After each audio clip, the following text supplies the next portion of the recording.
నిన్ననే మేమందరం గౌరవ శాసనసభ్యులందరం కూడా అందుబాటులో ఉన్న వాళ్ళందరం కన్నెపల్లి పంప్ హౌస్ కాడికి పోయినాం. కాళేశ్వరం ప్రాజెక్టు ఎక్కడనైతే ఇవాళ మేడిగడ్డ బ్యారేజ్ ఉన్నదో అవతల 10 కిలోమీటర్ల యువతలకి కన్నెపల్లి పంప్ హౌస్ ఉన్నది. ఆడపోయి చూసినాం. దేశమంతా రాష్ట్రమంతానేమో వర్షాలు లేవు. మొత్తం 33 జిల్లాలలో 26 జిల్లాలలో వర్షాభావ పరిస్థితులు ఉన్నాయి. వర్షం తక్కువ పడ్డది. రైతు మొగులు దిక్కు చూస్తున్నాడు. కానీ అక్కడ పోతే 1,00,000 క్యూసెక్కుల నీళ్లు కిందికి పోతున్నాయి.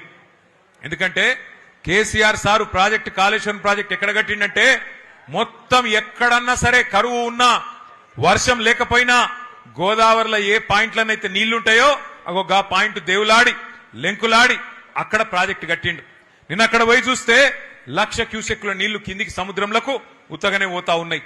అందుకే నిన్న పోయి అక్కడ విజ్ఞప్తి చేసినాం రాష్ట్ర ప్రభుత్వానికి, అయ్యా ముఖ్యమంత్రి గారు, నీకు మా మీద కోపం ఉంటే కేసులు పెట్టుకో, నీకు మా మీద కోపం ఉంటే ఏమన్నా చేసుకో, కానీ మా మీద కోపం రైతుల మీద తీయకు. ఇగో పంపు దగ్గర కన్నెపల్లి పంపు దగ్గర 1,00,000 క్యూసెక్కులు కిందికి పోతున్నాయి. ఆడ నువ్వు చేయాల్సిందల్లా 2 పంపులు చాలు చేస్తే చాలు, మొత్తం రాష్ట్రం అంతా సుభిక్షంగా అవుతుంది కాళేశ్వరం ప్రాజెక్టు వల్ల, దయచేసి ఆ పని చెయ్యు అంటే చేస్తలేడు.